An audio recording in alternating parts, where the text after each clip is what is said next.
Deuxième rencontre nationale énergie et territoires ruraux en Biovallée. La rénovation du patrimoine public en territoire rural, mutualiser compétences et capacités de financement. Nicolas Véraud, responsable du SAGE, service d'assistance à la gestion énergétique du ciel, dans la Loire.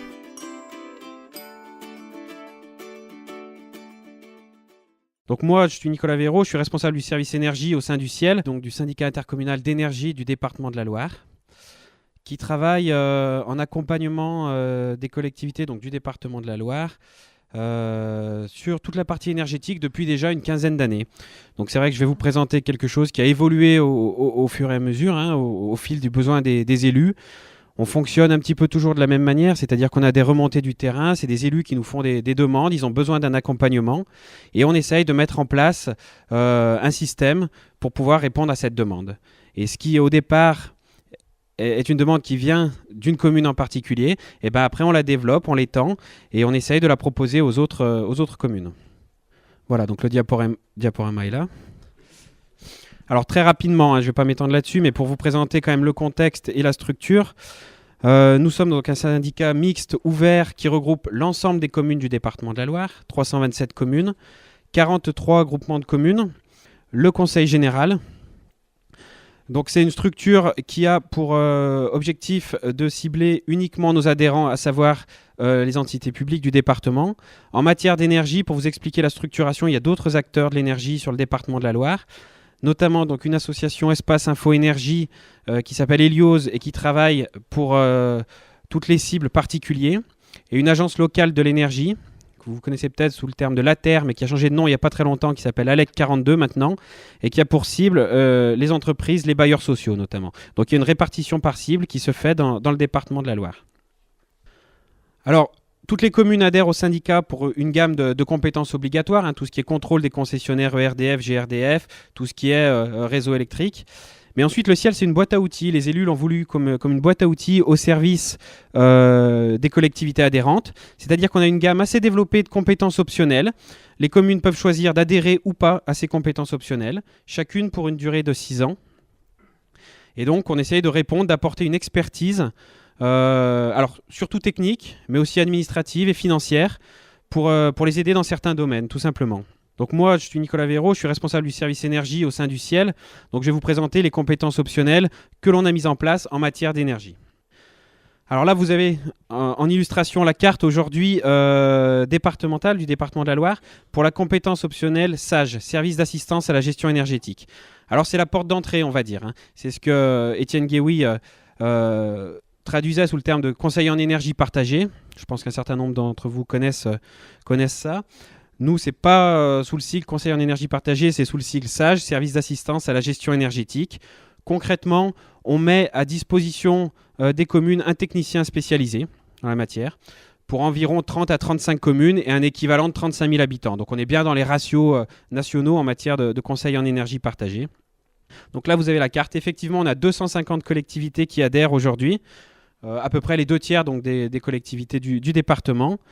Et vous avez les couleurs, donc sur les secteurs géographiques. On a aujourd'hui 9 techniciens de terrain, de secteur, qui sont sur le territoire, qui sont auprès des élus, des services techniques, et qui les accompagnent au quotidien dans tous leurs projets. Alors, bon, ça ne s'est pas fait en un jour, je l'ai dit, c'est une démarche d'une quinzaine d'années. Ça a démarré petit à petit. Cette compétence SAGE, elle existe sous cette forme depuis 2003, donc on arrive bientôt aux 10 ans. Et il y avait au départ 40, 50, 60 collectivités. Et comme on est sur une compétence de 6 ans, on a profité des élections municipales de 2008 pour représenter ça aux élus. Donc ça correspondait à peu près à leur mandat. Et donc en 2008-2009, on a eu beaucoup d'adhésions. Là, on a franchi vraiment un seuil. On a eu 150 adhésions en 2 années. Donc aujourd'hui, voilà, on en est arrivé là.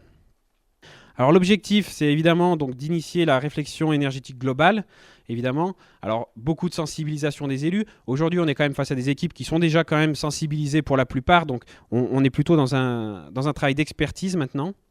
Rendre les collectivités exemplaires, évidemment, s'inscrire dans les orientations nationales.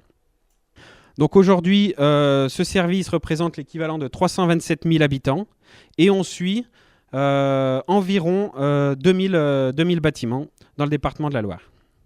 Donc je l'ai dit, donc 9 techniciens énergie. Et puis c'est une mutualisation de moyens. On a au sein du syndicat développé, acheté du matériel pour pouvoir faire cette expertise. Donc du matériel de contrôle de combustion évidemment pour vérifier le rendement des chaudières, caméras thermographiques pour la vérification de tout ce qui est déperdition, des analyseurs de réseau pour vérifier que la puissance souscrite est bien adaptée aux besoins, détecteurs de monoxyde de carbone, etc., etc. Donc c'est une mutualisation de moyens humains et de moyens matériels. Alors les missions, c'est d'abord le conseil en énergie partagée, on l'utilise comme un support et on essaye d'aller plus loin pour concrètement que toutes les préconisations que l'on peut faire se transforment en réalisation concrète sur le terrain. Donc au départ, c'est un bilan annuel des consommations et dépenses de l'ensemble du parc de la commune.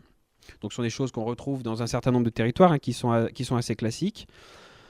Des mesures pour identifier les éventuels dysfonctionnements, des préconisations bâtiment par bâtiment. Alors ces préconisations, elles sont évidemment chiffrées, avec calcul des économies réalisées, calcul d'un temps de retour, et on essaye, dans la mesure du possible, d'accompagner la commune qui va l'inscrire lors de sa préparation budgétaire, qui va l'inscrire au budget de l'année d'après, et après, on l'accompagne pour toute la partie travaux. Donc cet accompagnement, on réalise les cahiers des charges de consultation d'entreprise pour leur permettre de consulter, on va dire, sur une base commune. Ce ne sont pas simplement des devis qui sont demandés à gauche, à droite, avec des choses qui ne sont pas forcément très comparables. On réalise un cahier des charges précis, on redimensionne la chaudière. Souvent, on détalonne un peu, il y a des chaudières trop puissantes qui sont installées, donc on calcule précisément les besoins et on consulte sur une même base toutes les entreprises. On aide à l'analyse des offres sur cette partie valeur technique. On réalise le suivi du chantier, avec une réunion hebdomadaire au moins. On participe aux opérations de réception si la commune le souhaite. Donc on l'accompagne vraiment jusqu'à la réalisation. Ce n'est pas seulement une préconisation. Ensuite, on aide à mettre en place des contrats d'exploitation de maintenance. Donc aujourd'hui, dans les territoires ruraux, il y a encore peu de communes qui ont un vrai contrat de maintenance sur l'ensemble de leur parc. Donc on les accompagne dans cette démarche-là. Pas seulement faire des travaux puis laisser derrière l'installation vivre jusqu'au moment où il faut réintervenir. On essaye d'avoir un suivi vraiment au fil du temps. La réalisation des diagnostics de performance énergétique. Tous les techniciens sages sont certifiés pour réaliser ces DPE. Donc on les réalise pour les communes, évidemment dans les cas où c'est obligatoire, mais aussi pour tous les bâtiments. C'est un outil d'aide à la décision qui reste assez parlant pour les élus. Donc on leur réalise ces DPE. On leur propose également la gestion des certificats d'économie d'énergie. Alors ça, on l'utilise vraiment comme un petit levier financier. Alors, c'est une recette de poche, qui va de quelques centaines d'euros, parfois quelques milliers d'euros, voire 10 000 euros pour une vraie réhabilitation de bâtiment. Donc comme on est quand même sur quelque chose qui administrativement reste compliqué, si ceux qui ne connaissent pas, s'ils veulent que je le détaille, je le ferai peut-être dans les questions-réponses. On utilise ce levier, on propose aux collectivités de mutualiser ces certificats lorsqu'elles ont réalisé les travaux. On les collecte au niveau du syndicat, on les dépose et on les valorise. On les vend au plus offrant. Voilà. Le fruit de cette vente, il est retourné aux communes, au prorata des travaux qu'elles ont réalisés. Donc l'année d'après ou 2 ans après, lorsqu'on a fait d'autres préconisations, on utilise cette petite recette comme un levier pour essayer de les encourager à faire les travaux. Voilà, il y a d'autres choses que j'ai pas forcément mis ici, des études sur l'éclairage intérieur, des études d'opportunités énergie renouvelable évidemment, et puis des options. On travaille aujourd'hui beaucoup sur la mise en place d'une télégestion et sur sa maintenance. Pour les communes, pas encore trop en milieu rural, on est plus sur du semi-urbain, il y a un vrai développement de la télégestion aujourd'hui, on travaille beaucoup sur ce domaine-là. Et on propose depuis le mois de juin une option aussi pour les accompagner sur ce qui est bâtiment neuf et réhabilitation. Lorsqu'elles prennent une équipe de maîtrise d'œuvre, alors évidemment, on n'intervient plus du tout de la manière que j'ai décrite auparavant. C'est plus nous qui réalisons les cahiers des charges, c'est l'équipe de maîtrise d'œuvre. Mais aujourd'hui, les collectivités, elles ont quand même un besoin, elles nous l'ont fait remonter, un besoin d'accompagnement dans le dialogue avec l'équipe de maîtrise d'œuvre pendant toute la phase de conception. Sur le chantier aussi, d'être présent au moment clé. Alors, éventuellement sur les tests d'étanchéité à l'air, qui sont des moments importants pour faire reprendre certains points. Bon, c'est à l'équipe de maîtrise d'œuvre de le faire, mais c'est bien que le maître d'ouvrage soit représenté à ces moments-là. Et puis pendant toute l'année de garantie de parfait achèvement, on vient faire des mesures des consommations et on vérifie qu'on est conforme à ce qui était annoncé. Parce que généralement, on a le bilan des consommations 1 an après, et c'est trop tard. L'année de garantie de parfait achèvement, elle est passée, donc c'est un peu tard pour faire réintervenir. Donc on essaye de le faire au fur et à mesure pendant cette année-là. Voilà, et ce travail d'expertise, il peut aller jusqu'à un niveau assez poussé, puisqu'on a mis en place, donc c'était en 2011, le premier contrat de performance énergétique en marché public, monté par une collectivité. On l'a fait en partenariat avec Saint-Étienne Métropole sur le musée d'art moderne, donc qui est un des 3 plus grands musées d'art moderne de France. Donc un bâtiment un peu emblématique. On ne pouvait pas travailler sur le bâti parce qu'il y avait quand même une notion architecturale forte. Mais on a travaillé uniquement sur les systèmes. Et avec ce contrat de performance énergétique, on réalise quand même 46% d'économie. Voilà, sur les consommations d'énergie finale. Et ça, c'est mesuré. C'était en 2011, donc on a fait la mesure, évidemment, sur la fin d'année 2011, année 2012, on est vraiment aux résultats qui ont été annoncés. Donc toujours pareil, on a travaillé sur une collectivité, on le développe. Aujourd'hui, on est en train de travailler sur un 2e contrat de performance énergétique sur le département de la Loire. Alors on réalise les études d'opportunité énergie renouvelable. Évidemment, sur les gros projets, on passe derrière par des bureaux d'études pour faire les études de faisabilité. Notre travail se limite pas à ça. Et derrière, des élus nous ont fait remonter le besoin d'une assistance encore plus concrète pour la réalisation des projets. On est sur des choses qui peuvent être assez conséquentes financièrement. Donc des communes rurales qui n'ont pas forcément les moyens financiers, qui n'ont pas forcément les moyens humains pour déposer les dossiers de demande de subvention, par exemple, et les moyens techniques. Alors là, on est sur des choses qui restent assez complexes. Donc on a travaillé encore une fois par compétences optionnelles. Donc les communes peuvent choisir ces compétences optionnelles. Elles ne sont pas obligées de le faire. Elles peuvent porter elles-mêmes les projets. En matière de bois énergie, on a commencé par ça. On a commencé de travailler à partir des années 2000. Et pareil, 2003, on a mis en place les compétences optionnelles. En matière de bois énergie, on les accompagne en portant les projets à leur place, si elles nous transfèrent cette compétence. Alors, on a 2 modes d'intervention.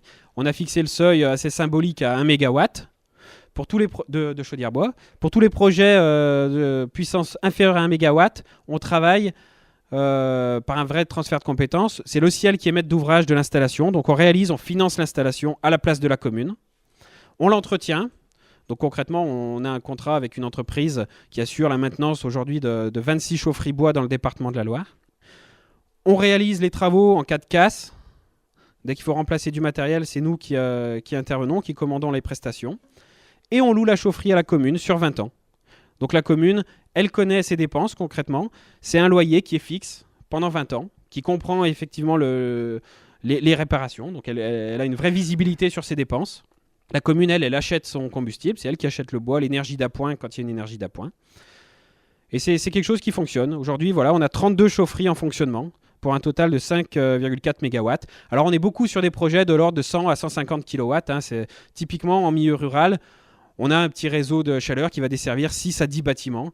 On est sur une chaudière bois de 150 kW. C'est quelque chose qui aujourd'hui fonctionne bien. Pour les gros projets, mais là, on n'est plus en rural, donc je vais passer rapidement là-dessus.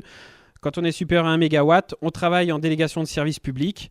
Alors, le ciel donc, conduit la procédure, la contrôle pendant toute la durée. On a évidemment le service contrôle des concessions, j'en parlais pour ERDF, GRDF, donc des agents assermentés qui ont une vraie expertise financière là-dessus, donc qui réalisent le contrôle des concessions bois. Et aujourd'hui, on a 2 chaufferies en fonctionnement, une de 6 MW à Andrézieux-Boutéon, 1,6 MW à Moron-les-Bains. Et là, on va démarrer les travaux d'une 3e sur la commune de Saint-Chamond pour 5,5 MW. Ça, c'était pour la partie bois énergie, donc je balaye un petit peu le spectre de ce qu'on fait, on pourra détailler après. Solaire thermique, c'est le même montage. C'est le même montage. Si les communes ne souhaitent pas porter le projet elles-mêmes, on peut le faire à leur place par un transfert de compétences. Bon, on est sur des investissements qui sont moindres, donc le loyer, il est seulement sur 10 ans, il n'est pas sur 20 ans. La commune n'a pas de combustible à acheter en matière de solaire, c'est pratique. On a seulement 4 installations en fonctionnement, c'est toujours la même chose. On le dit, le solaire thermique ne se prête pas toujours au bâtiment public. On n'a pas la consommation d'eau chaude l'été. Soit le bâtiment est fermé l'été, soit il n'y a pas de besoin d'eau. Bon, alors ça se prête bien aux piscines, aux campings, des gîtes par exemple.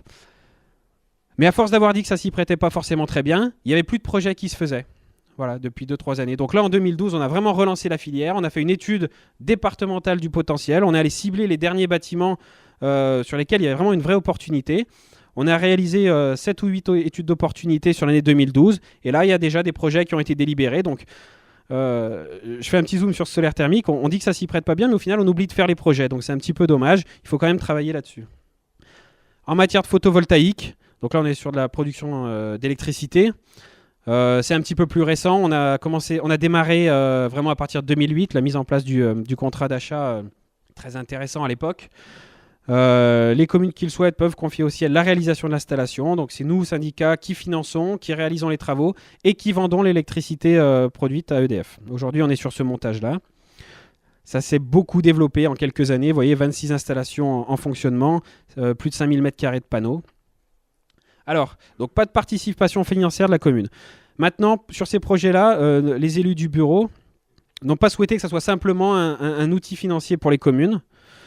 Donc, lorsqu'il y a un bénéfice qui est calculé sur les 20 années, on fait un petit bilan prévisionnel. Lorsqu'il y a un bénéfice, 40% du bénéfice est reversé à la commune dès la 2e année de fonctionnement de l'installation, mais pour faire des travaux de maîtrise de la demande en énergie. On a couplé ces installations photovoltaïques avec les préconisations qu'on faisait dans le SAGE, un deuxième petit outil de financement avec les certificats d'économie d'énergie. On met en place des panneaux photovoltaïques, d'accord, on vend de l'électricité, d'accord, mais on utilise la recette pour pouvoir faire aboutir les préconisations dont je parlais tout à l'heure. On a couplé le système. Voilà, je termine. J'espère que je suis à peu près dans mon timing. Simplement pour dire qu'on travaille aussi sur un certain nombre d'expérimentations. On essaye de toujours tester des nouvelles choses. Alors, il y en a certaines qui marchent plus ou moins bien, qu'on ne souhaite pas développer. Il y en a dont on est satisfait, les communes sont satisfaites. Donc, on n'hésite pas à les développer au niveau départemental, les proposer aux autres communes. Alors, soit sur le plan technique, on a fait les visites qui correspondaient hier, sur une microcentrale hydraulique sur cours d'eau, 100 kW. On travaille sur un projet de turbinage sur réduction d'eau potable. On a mis en place depuis 2007 une climatisation solaire sur une maison de retraite. On va faire les travaux de réseau de chaleur pour valoriser l'énergie fatale d'un four d'incinération des bouts de station d'épuration. Donc des choses un peu techniques. On travaille sur des nouveaux montages administratifs. Là, je vous ai présenté les compétences telles qu'on les développe aujourd'hui. Mais aujourd'hui, on travaille sur une commune, sur de la vente de chaleur directe, où c'est le syndicat qui achète le combustible et qui vend de la chaleur au mégawattheure à la commune.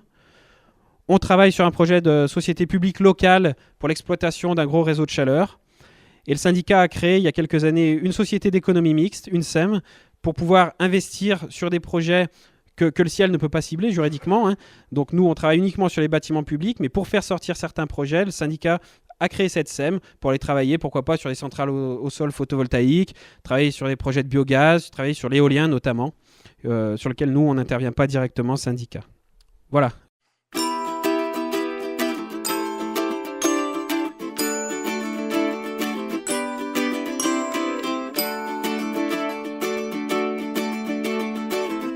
Nicolas Véraud, responsable du SAGE, service d'assistance à la gestion énergétique du ciel, dans la Loire. Deuxième rencontre nationale énergie et territoires ruraux en Bio-Vallée. La rénovation du patrimoine public en territoire rural, mutualiser compétences et capacités de financement.